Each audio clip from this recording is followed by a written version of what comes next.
Ju përshëndes gjithëve, ndodhem në Thuman, në rrugën që del nga autostrada apo rruga vjetër për të shkuar drejt Thumanës.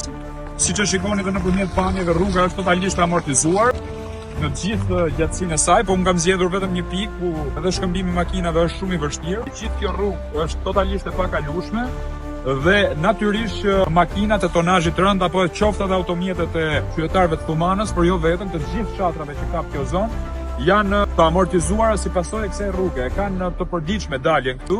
Kjo si pasojë edhe autostradës së re që është hapur, sepse janë banorë që nuk e konsumojnë rrugën e re, por ndjekin rrugën e vjetër që ka qenë aktive për sa i përket lidhjes veriut me Fushkrujen apo për të shkuar në Tiranë. Pamjet flasin vetë. Imagjinoni, është kjo ditë me shi që ka pellgje uji, edhe në ditët me diell, pluri ngrihet sipër. Imagjinoni natën që nuk ka as ndritshim këtu. Bëhet fjalë për jetën e banorëve, për sigurinë e tyre.